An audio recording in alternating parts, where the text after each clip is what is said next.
수가 더 많아지니라. 아멘.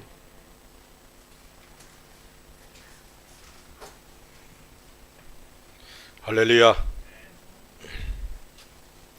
이 시간에는 성령 하나님의 위로하심이라는 제목으로 말씀을 전하기 원합니다. 우리가 계속해서 성령님에 대해서 말씀을 전하고 있습니다. 예루살렘은 예수님의 십자가의 죽으심과 부활하심으로 인해 어수선합니다. 물론 제사장들과 장로들은 예수님의 부활하심을 거짓으로 속였지만 예수님의 부활은 사람들에게 조금씩 전해졌을 겁니다. 하지만 여전히 제자들에게는 두려움이 가득한 곳이 예루살렘이죠. 예수님이 승천하시면서 제자들에게 예루살렘을 떠나지 말 것과 하나님께서 약속하신 성령님이 임하시기까지 기다리라 라고 말씀하셨습니다. 그래서 제자들은 모여서 기도하며 말씀을 묵상했고, 오순절에 성령 하나님께서 모인 무리들에게 임하셨습니다. 사도행전은 성령 하나님의 임재하심과 일하심을 통해서 교회가 세워져 가며 복음이 확장되어 가는 모습을 기록하고 있습니다. 사도들과 제자들을 통해 복음이 증거되었지만 그 모든 일들을 행하신 분은 성령 하나님이십니다. 그래서 사도행전을 성령행전이라 이렇게도 얘기를 합니다. 우리의 삶 속에 성령 하나님이 일하셔서 우리의 생애가 성령행전의 역사가 될 수 있기를 주의 이름으로 축원을 드립니다. 하나님께서 우리를 구원하시고 우리를 이 땅에 두신 목적, 그것은 우리로 복음을 증거하여 주의 몸인 교회를 세우시기 위함입니다. 이 일을 이루기 위해서 성령 하나님께서 우리에게 임하셨고 또 우리들에게 은사들과 능력들을 주셨습니다. 성도로서 교회가 성장하고 부흥하길 원하지 않는 사람은 없습니다. 그렇기에 교회가 어떻게 성장했는가를 말씀을 통해 살펴보면서 우리 교회에 그런 은혜가 임하기를 원하고 이 일에 우리들이 헌신하기를 간절히 원합니다. 단순히 많은 사람들이 모이는 것이 아니라 주님께서 원하시는 교회로서 성장을 하는 우리가 되기를 원합니다. 그리고 이것은 또한 우리 주님께서 원하시는 모습이기도 하죠. 그리고 우리 교회만이 아니라 이 땅에 교회들이 성장하고 부흥하기를 원하여 기도하는 우리들이 되어야 될 줄로 믿습니다. 사도행전에서 교회가 성장하는 모습을 볼 수가 있습니다. 주님께서 우리들을 통해 교회가 세워지고 성장하며 부흥하길 원하심을 믿으시기 바랍니다. 그래서 이러한 모습을 우리가 살펴보면서 성경에서 모범이 된 교회들의 바로 우리의 모델이 될 수 있는 은혜가 있기를 바랍니다. 오늘 말씀에는 교회가 부흥하는데 어떤 일들이 있었는가를 잘 보여주고 있어요. 말씀을 통해서 은혜와 도전을 받는 귀한 시간 되기를 바랍니다. 31절에 그리하여 온 유대와 갈릴리와 사마리아 교회가 평안하여 든든히 서가고 라고 말씀하고 있습니다. 첫 번째, 교회가 평안해야 돼요. 평안이 있어야 됩니다.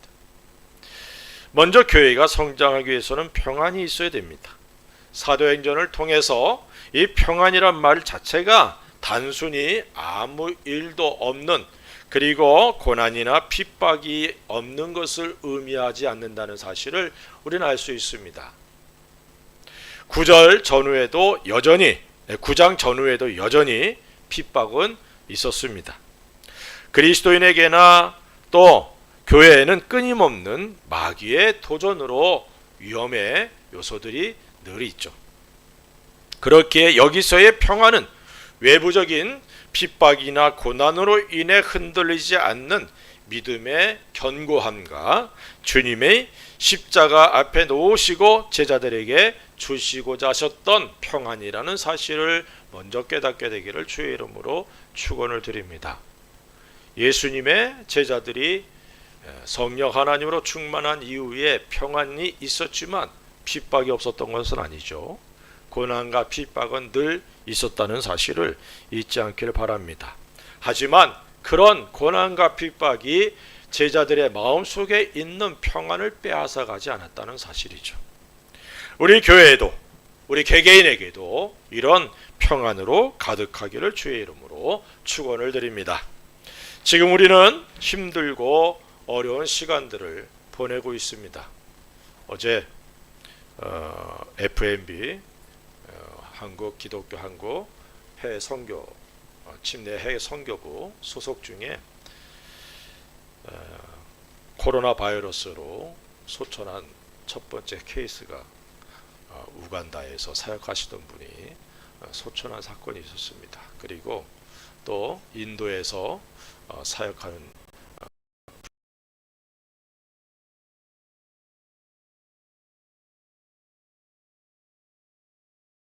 하고 있는 그런 상황입니다. 참 힘들고 어려운 시간을 우리는 보내고 있습니다.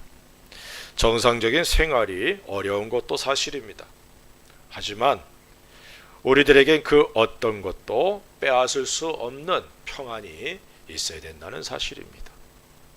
비록 죽음이 내 앞에 있다 할지라도 평안이 우리 속에 계속 유지될 수 있는 은혜가 있기를 주의 이름으로 축원을 드립니다. 주님이 우리에게 주신 평안, 그 주님의 평안이 그리고 유대와 갈릴리와 사마리아 교회가 평안했던 것 같은 평안이 우리에게 있어야 될 줄로 믿습니다. 교회의 평안이 있게 된 배경, 그것은 교회를 없애려고 했던 사울의 변화로 인한 것도 있습니다. 사울은 교회에 큰 압박을 가했습니다. 이 일로 인해 교회 성장이 위축될 수도 있는 그런 상황이었습니다. 그런데 사울이 다메섹으로 가던 도중에 부활하신 예수님을 만나게 되고, 그리고 예수님이 그리스도 메시아라는 사실을 사람들에게 전하게 되었습니다. 이 일을 믿는 사람들에게는 지금도 여전히 일하시는 하나님으로 인하여 담대함과 평안이 넘치는 결과를 가져왔고, 반면에 믿지 않는 적대자들에게는 당혹함을 가져오게 되는 결과였습니다. 당시 교회의 가장 큰 위협이었던 사울의 변화, 이것은 주님의 일하심을 성도들이 보게 된 것이죠. 그리고 이것이 교회 부흥의 계기가 되었다는 사실도 부인할 수 없습니다. 교회가 그 어떤 어려움과 핍박이 있다 할지라도 그것을 능히 극복해 나갈 수 있는 평안함이 우리에게 있어야 될 줄로 믿습니다. 주님을 향한 믿음에 담대함이 있어서 인내할 수 있고, 그리고 그 은혜들로 가득하게 되어서 평안이 넘치는 개인, 가정, 그리고 교회가 될 수 있기를 주의 이름으로 축원을 드립니다. 헤롯이 사도 야고보를 죽이자 유대인들이 좋아하는 것을 보고는 베드로마저 죽이려고 잡아오게 가두었습니다. 이제 곧 죽을 텐데 베드로는 아주 깊은 잠을 잡니다. 천사가 와서 그를 쳐서 깨운 뒤에 함께 옥에서 나와서야 꿈이 아니라 환상이 아니라 실제로 하나님께서 천사를 보내 자기를 구원해 주셨다는 사실을 알게 되죠. 죽음을 앞에 놓고서도 평안을 가지고 있었던 베드로. 죽음을 두려워하지 않는 베드로의 모습이 그 마음에 평안이 가득하다는 사실을 보여주는 겁니다. 그리스도인들이 평안을 빼앗기는 경우 마음과 생각에 세상의 염려와 재래 유혹과 기타 욕심이 들어오기 때문이다 라고 말씀을 드릴 수 있습니다. 마가복음 4장 19절에 이렇게 말씀하고 있어요. 세상의 염려와 재물의 유혹과 기타 욕심이 들어와 말씀을 막아 결실하지 못하게 되는 자요라고 말씀하고 있어요. 아무리 말씀을 들어도 그 말씀이 우리 삶 속에서 열매를 맺지 못하는 이유 중에 하나가 여기 세상의 염려, 재물의 유혹, 기타 욕심으로 인해서 말씀을 잊어버리기 때문에 그렇다는 것입니다. 세상의 염려, 재리의 유혹, 기타의 욕심이 마음에 들어와 지배하게 되면 평안을 빼앗기고 주님의 말씀을 따라 순종하고 인내하지 못하게 된다는 사실입니다. 열매를 맺는 것은 개인의 성장과 교회의 성장을 의미하죠. 그런데 열매를 맺지 못하도록 마음에 가시들이 나게 된다는 겁니다. 이런 모습은 주님께서 원하시는 그런 모습이 아니죠. 마음에 평안이 없는 상태입니다. 마음을 지키는 것이 신앙생활에 있어서 가장 중요한 원리라는 사실을 잊지 않기를 주의 이름으로 축원을 드립니다. 마음을 지키려고 하는데 그 마음을 또 빼앗고 훔치려는 악의 세력은 끊임없이 우리들의 틈을 노리고 있다는 사실도 잊지 않기를 주의 이름으로 축원을 드립니다. 그러므로 마음을 잘 지킴으로 주님께서 주신 평안이 우리들 속에 넘치게 되기를 주의 이름으로 축원을 드립니다. 평안이 충만하게 원한다면 먼저 근심해서는 안 됩니다. 근심이나 염려는 마음에 있는 평안과 기쁨을 빼앗아갑니다.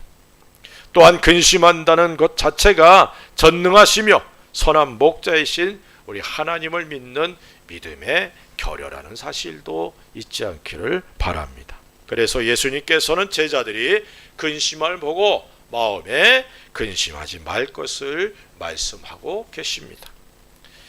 근심이 마음과 생각을 지배하지 못하도록 해야 한다는 사실을 잊지 않기를 바랍니다.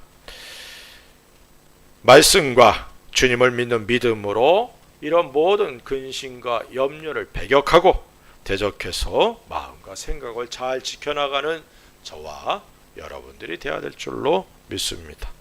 또한 하나님과 예수 그리스도를 믿어야 됩니다. 요한복음 14장 1절에 너희는 마음에 근심하지 말라. 하나님을 믿으니 또 나를 믿어라. 하나님을 믿으니 또 나를 믿어라. 우리 주님을 믿는 믿음이 우리 속에 늘 충만하고 성장해야 될 줄로 믿습니다. 믿음은 신뢰이며 자신의 모든 것을 맡기는 것을 의미하죠.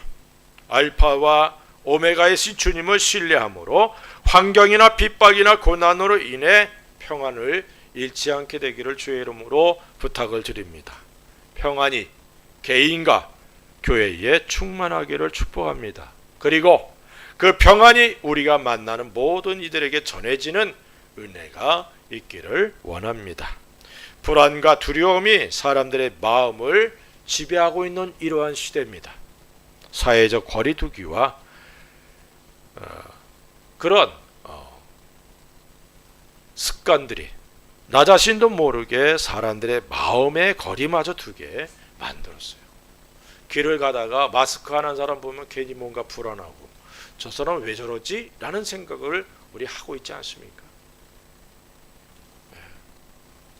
그런 모습들이 부작용이다 이렇게 말씀을 드릴 수 있어요. 어떤 면에서는 믿음의 사람들도 하나님과의 거리를 두게 만들지는 않았나 하는 두려움도 갖게 됩니다. 하나님과도 적당히 거리두기로 하고 살아가는 그리스도인들이 얼마나 많은지 모릅니다. 이러한 때에 우리에게 주님의 평안이 가득하고 다른 사람들에게 이 평안이 흘러가야 될 줄로 믿습니다. 초대교회에 헤아릴 수 없는 순교자들이 참 많이 나왔습니다.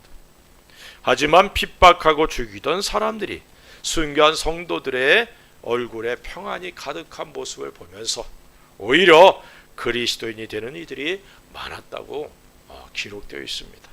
핍박과 환난의 때가 오히려 그리스도의 복음을 전할 수 있는 기회이고 또 교회가 성장하고 부흥하는 계기가 된다는 사실을 깨달으시기를 주의 이름으로 부탁을 드립니다.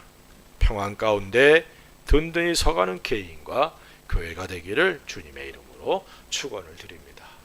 두 번째로는 31절 계속해서 보면 주를 경외함과 이렇게 말씀하고 있어요. 주를 경외함이 있어야 됩니다. 참된 부흥은 수가 많아지고 모든 것이 풍성한 것을 의미하지 않습니다. 성도들 개개인과 교회가 예수 그리스도를 경외함이 있어야 된다는 거예요. 초대교회에 풍성함이 있었던 교회는 별로 없습니다.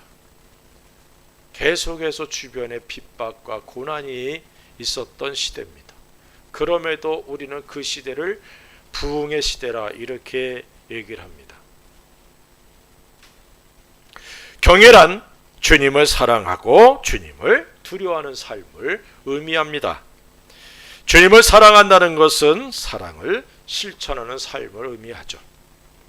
초대교회 성도들의 삶의 특징 중에 하나가 서로 사랑한다는 점입니다.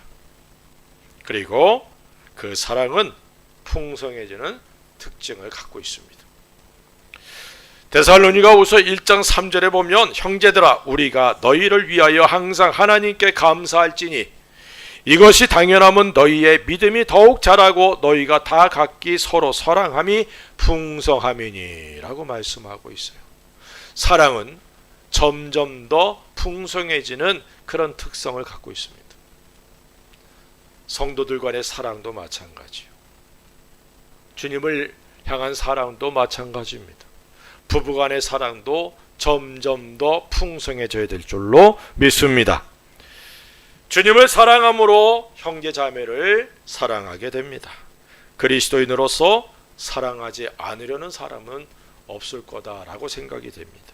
그러나 아직 어려서 사랑하는 방법을 잘 모를 수 있죠. 그래서 먼저 된 그리스도인들 그리고 성경의 믿음의 사람들을 통해 하나님을 경외하는 삶의 자세를 우리가 배워야 된다는 사실입니다. 고린도전서 13장 11절에 바울은 이렇게 고백합니다. 내가 어렸을 때에는 말하는 것이 어린아이와 같고 깨닫는 것이 어린아이와 같고 생각하는 것이 어린아이와 같다가 장성한 사람이 되어서는 어린아이의 일을 버렸노라 라고 말씀하고 있습니다. 바울은 자신이 어린아이와 같았으나 장성한 사람이 되어서는 어린아이의 일을 버렸다라고 말씀하고 있어요. 그리스도인의 성장은 멈춰서는 안 됩니다. 주님을 닮아가는 일에는 끝이 없기 때문에 그렇다는 것이죠. 주를 경외하기에 주님을 닮아가기를 힘써야 될 줄로 믿습니다. 주님을 더 알아가고 주님을 더 사랑하는 삶의 모습이 우리에게 있어야 될 줄로 믿습니다. 절대로 교만해서는 안 돼요. 교만은 하나님을 대적하게 되고 멸망의 선봉이 된다는 사실을 우린 잘 알고 있습니다. 교만하면 망하는 거예요. 또한 여전히 구원은 받았지만 옛사람의 모습을 버리지 못하였기 때문에 우리가 성장하지 못하는 것입니다. 주를 경외하지 못하는 거죠. 에베소서 4장 22절에 너희는 유혹의 욕심을 따라 썩어져가는 구습을 따르는 옛사람을 벗어버리고 라고 말씀하고 있어요. 옛사람의 모습으로는 절대로 우리 하나님께 영광을 돌릴 수가 없습니다. 비록 구원은 받았다 할지라도 하나님께 영광을 돌리는 삶을 살 수가 없다는 것이죠. 주를 경외하면은 주님이 기뻐하시는 일을 하고자 하는 열정을 갖게 됨을 의미합니다. 그렇기에 새 사람을 입고 주님의 이름을 거룩하게 하는 삶을 살아가는 저와 여러분들이 되어야 될 줄로 믿습니다. 다시 말하면 죄와 싸우는 삶이다 라고 말씀을 드릴 수 있죠. 옛사람은 욕심을 따라 살아갑니다. 마귀의 유혹에 쉽게 넘어가죠. 그리스도인은 세상의 욕심에 이끌려 살아가는 사람들이 아닙니다. 세상의 기준으로 살아간다면 그리스도인이라고 말씀을 드릴 수 없죠. 우리는 하늘나라의 기준, 하늘의 시민권을 가진 사람으로서 하늘의 법을 따라 살아가는 사람들이라는 사실을 잊지 않기를 주의 이름으로 부탁을 드립니다. 주를 경외함으로 주를 사랑하며 주를 닮아가는 경건한 삶을 살아가는 저와 여러분들이 되기를 바랍니다. 날마다 주님을 묵상하며 십자가의 사랑으로 가득해야 될 줄로 믿습니다. 주님께서 기뻐하시는 것이 무엇인지 깨닫고 그 일에 순종하고 또 행할 수 있는 저와 여러분들이 되기를 바랍니다. 주를 경외한다는 것은 순종을 의미하죠. 순종을 통해 열매를 맺고 주님께 영광을 돌리게 됩니다. 순종할 때 하나님께서 일하십니다. 그리고 열매를 맺게 되기에 하나님께 영광을 돌리게 된다는 사실을 잊지 않기를 바랍니다. 주를 경외함으로 주님을 범사에 인정하고 동행하는 삶을 살아가십시다. 주를 경외한다는 것은 범사에 주님을 인정하는 삶의 자세를 의미합니다. 주님을 인정하기에 주님과 동행하고자 하는 간절함을 갖게 되죠. 이런 삶이 주님을 경외하는 삶의 모습입니다. 주를 경외하지 않았기에 이스라엘 백성은 타락하고 욕심을 따라 살게 되었습니다. 마가복음 7장 11절부터 13절에 너희는 이르되 사람이 아버지에게나 어머니에게나 말하기를 내가 드려 유익하게 할 것이 고르반 곧 하나님께 드림이 되었다고 하기만 하면 그만이라 하고 자기 아버지나 어머니에게 다시 아무것도 하여 드리기를 허락하지 아니하여 너희가 전한 전통으로 하나님의 말씀을 폐하며 또 이 같은 일을 많이 행하느니라 하시고라고 말씀하고 있어요. 하나님의 말씀보다는 자신들의 이익을 위해 말하고 행하는 사람들의 모습입니다. 이러한 모습들이 겉으로는 하나님을 섬기며 하나님의 말씀을 가르치는 사람들의 모습이었어요. 이러한 모습을 주님은 꾸짖으셨다는 사실을 잊지 않기를 바랍니다. 주를 경외하지 못하였기에 머리가 되고자 하는 이들도 성경에 많이 기록되어 있죠. 고린도 교회에는 자신이 머리가 되고자 하는 사람들이 자기 편으로 사람들을 삼으려고 했습니다. 그래서 적어도 4파로 나누어져 있던 교회가 고린도 교회였습니다. 우리 모두가 예수님의 몸인 교회의 지체들입니다. 머리는 오직 예수님 한 분입니다. 교회는 머리이신 예수님의 몸인 거예요. 그리고 구원받은 모든 그리스도들은 그 몸을 이루는 각 지체들이라는 사실을 잊지 않기를 주의 이름으로 축원드립니다. 각자에게 주어진 은사와 직임을 통해 주님의 몸인 교회가 건강하고 또한 성장하도록 해야 한다는 것이죠. 이 일을 위해 주님은 우리들을 택하셨습니다. 주를 경외함으로 주님을 사랑하고 주님이 기뻐하시는 열매를 맺으며 죄와 싸우는 경건한 삶을 살아 주님의 몸인 교회가 건강하게 성장하도록 각자의 직무를 다하는 저와 여러분들이 되기를 주의 이름으로 축원을 드립니다. 세 번째는 31절 계속 성령의 위로로 진행하여 수가 더 많아지니라 라고 말씀하고 있어요. 성령 하나님의 위로, 성령 하나님의 위로로 진행돼야 교회가 성장한다는 사실입니다. 어떤 면에서 성령 하나님의 일하심과 도우심이 없다면 개인이나 교회의 부흥은 일어날 수가 없다는 사실을 우리는 깨달아야 될 줄로 믿습니다. 다시 말하면 성령 하나님께서 교회가 성장하도록 위로하시고 격려해 주신다는 말씀이 여기 성령 하나님의 위로로 진행하여 라고 말씀하고 있는 겁니다. 우린 약한 존재입니다. 환경이 조금만 바뀌어도 불안해하고 흔들리기 쉬운 흙으로 만들어진 존재입니다.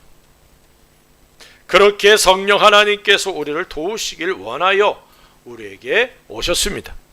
보혜사이신 성령 하나님으로 인해 우리가 이 땅에서 주님을 섬기며 주님께 영광을 돌릴 수 있게 되었습니다. 그러나 약하기에 때론 성령 하나님의 위로가 필요하다는 겁니다. 때론 성령 하나님의 격려가 우리들의 삶에 필요하다는 사실입니다. 멘탈이 강하다는 말은 웬만한 일에는 흔들리지 않는다는 사실을 의미하죠. 그러나 강하다고 해서 완벽하다는 것은 아닙니다. 그 누구도 혼자 살아갈 수는 없어요. 우리 모두는 누군가의 위로와 격려와 도움으로 존재하고 있기 때문입니다. 성경은 하나님께서 우리들의 마음을 연단하신다라고 말씀하고 있습니다. 우리들의 마음이 주님의 은혜와 사랑으로 가득하고 믿음이 강하여져서 영적 멘탈이 강해지기를 우리 하나님께서 원하시고 계십니다. 우리들의 영적 멘탈이 강해져야 돼요. 그러기 위해서는 성령 하나님의 도우심과 인도하심, 위로와 격려가 늘 필요하다는 사실입니다.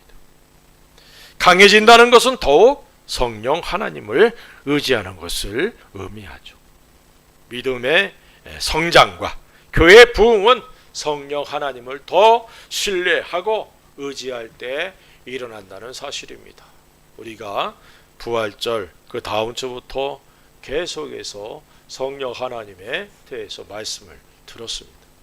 성령 하나님의 기름 부으심, 그리고 성령 하나님의 부인할 수 없는 임재하심, 일하시고 나타나시고 운행하시고, 또 성령 하나님의 임재 목적이 무엇인지에 대해서 말씀을 살펴봤습니다.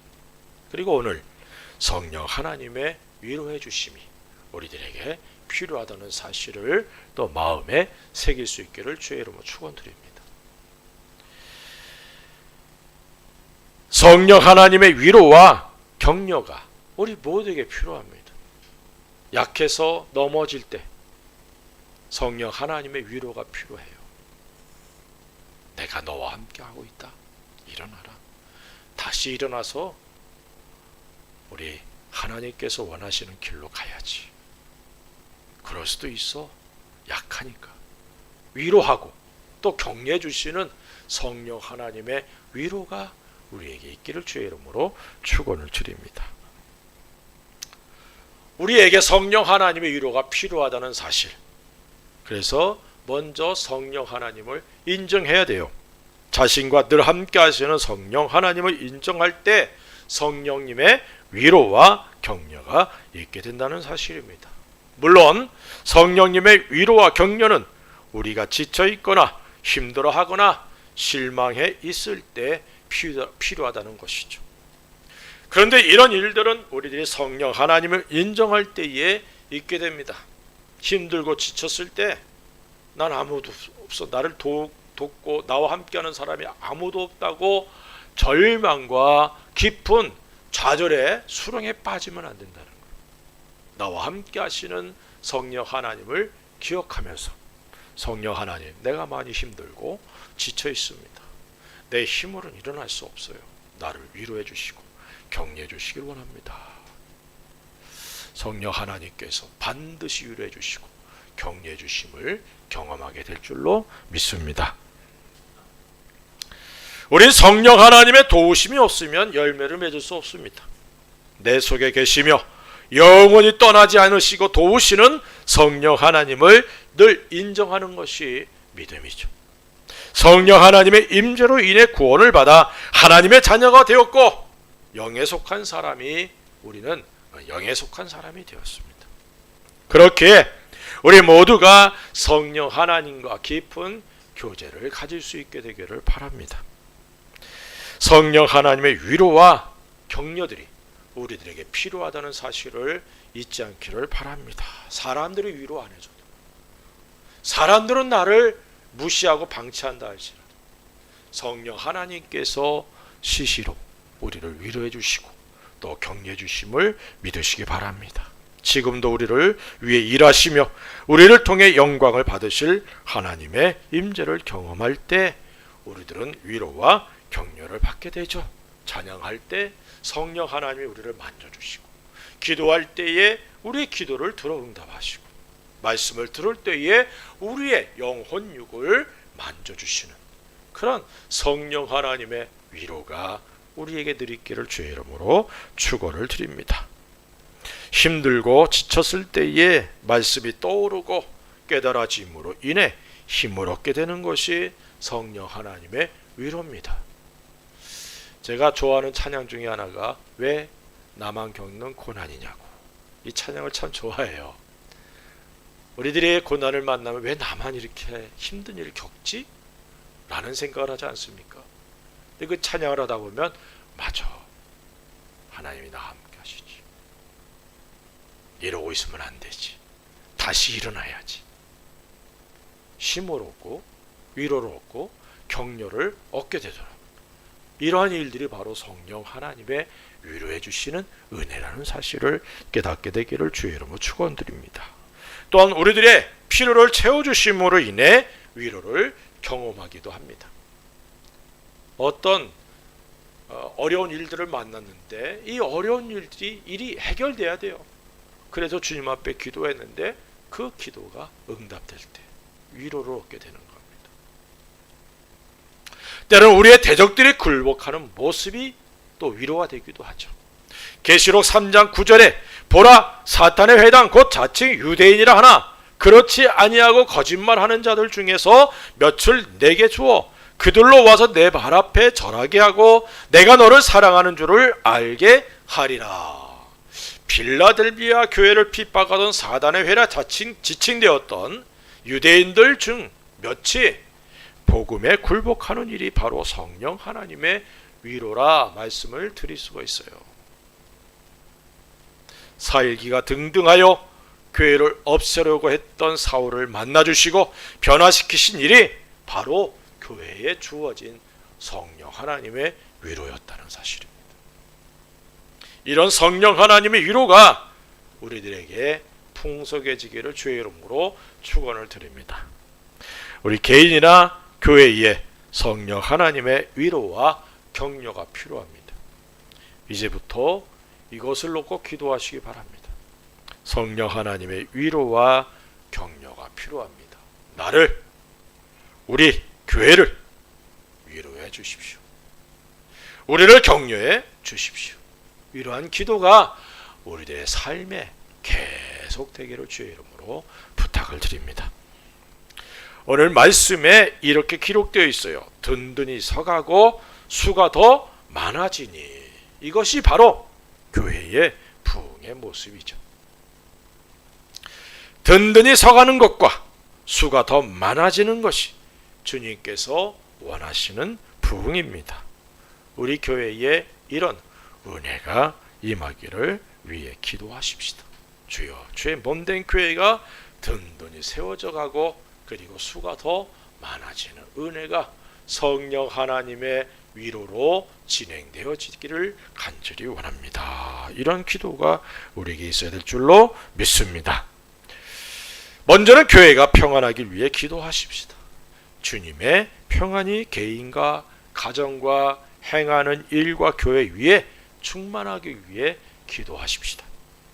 또한 주를 경외함이 넘치기를 위해서 기도하십시다.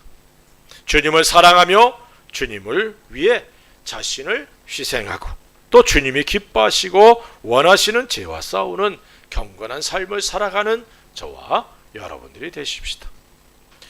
주님을 닮아가는 일에 게으르지 말고 그리고 열심을 다해 주님을 닮아가는 주님이 원하시는 성장의 모습이 우리에게 있길 바랍니다. 그리고 성령 하나님의 위로가 개인과 교회 위에 넘치기를 위해서 기도하시기를 바랍니다.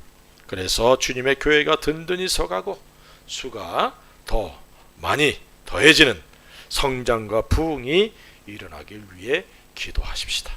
그리고 성령 하나님의 감동에 민감하게 반응하고 순종하는 우리가 되십시다. 그리고 그러한 삶을 통해 하나님께 드릴 열매가 풍성해져서 영광을 하나님께 돌릴 수 있는 복된 성도들 되시기를 우리 주 예수 그리스도의 이름으로 간절히 축원을 드립니다. 기도하십시다. 우리 같이 한번 기도합시다. 주여, 주님께서 은혜 주셔서 평안이 넘치게 하옵소서. 주를 경외함이 우리에게 넘치게 하옵소서. 또 성령 하나님의 위로가 충만하기를 간절히 소원합니다. 그렇게 되어지기 위해서 우리 같이 한번 기도합니다. 할렐루야. 아버지